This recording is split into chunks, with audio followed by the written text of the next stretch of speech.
Hai teman-teman, selamat datang di channel Himaster TV. Di channel ini kami akan membahas tentang fakta-fakta menarik seputar peternakan dan juga dokumentasi tentang kegiatan Himpunan Mahasiswa Jurusan Peternakan Politeknik Negeri Jember. Jangan lupa support channel ini dengan cara klik tombol like jika Anda menyukai video ini dan tombol subscribe agar Anda selalu mendapatkan update video terbaru dari kami.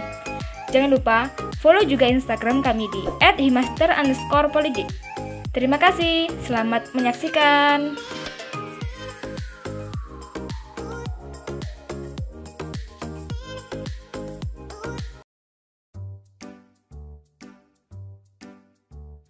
Semua yang ada di dunia ini pasti ada asal-usulnya, termasuk pada hewan sekalipun.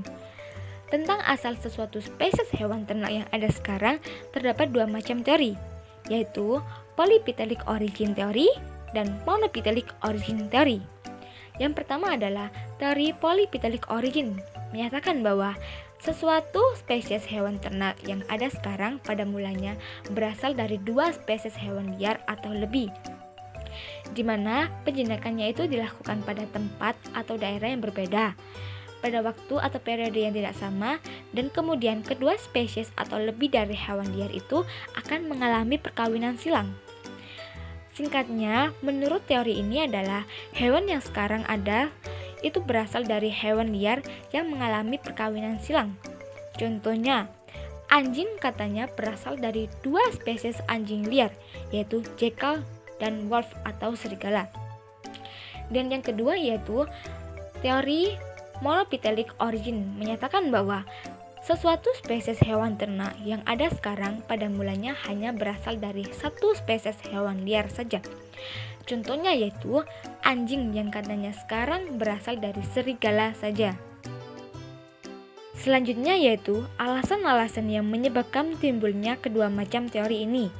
Yang pertama yaitu hewan-hewan ternak yang dipelihara oleh manusia sekarang telah mempunyai keadaan biologi dan bentuk yang beraneka ragam.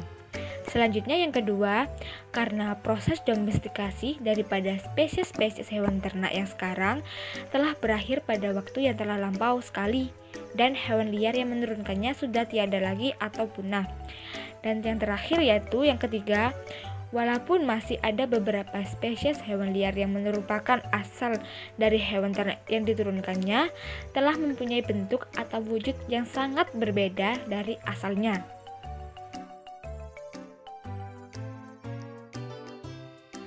Sebelum melanjutkan ke pembahasan berikutnya, apa sih domestikasi itu?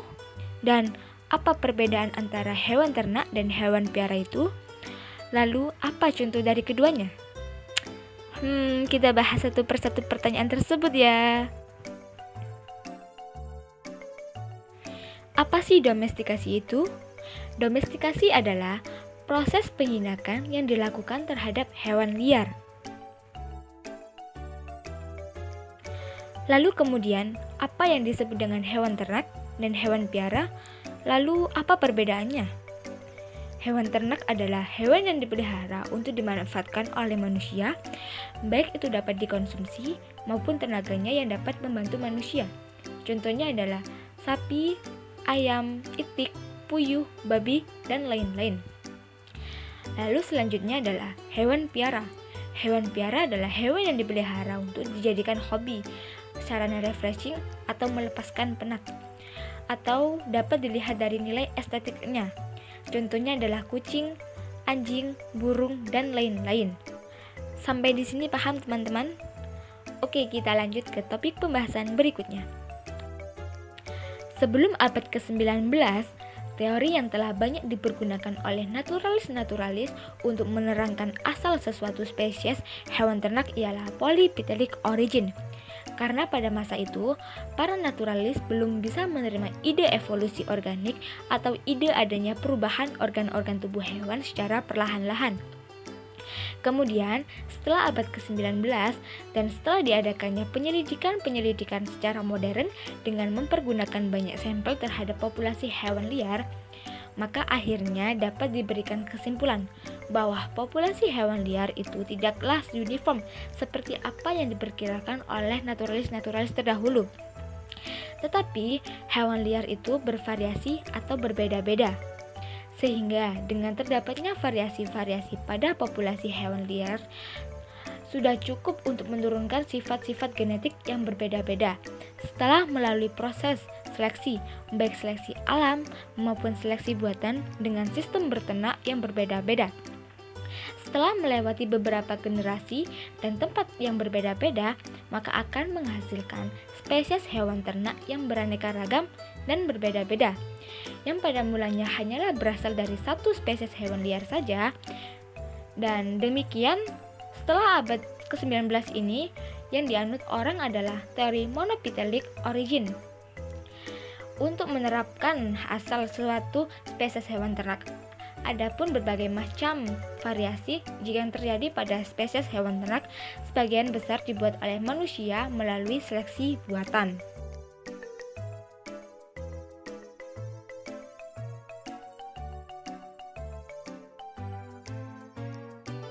Nah, jadi begitulah asal dari hewan ternak dan hewan piara, teman-teman. Materi ini berdasarkan sumber-sumber yang telah kami ringkas dan sebagian juga merupakan dari materi perkuliahan kami. Jika ada ketidaksamaan isi dari video ini dengan fakta-fakta yang pernah kalian temui, komen di bawah ya.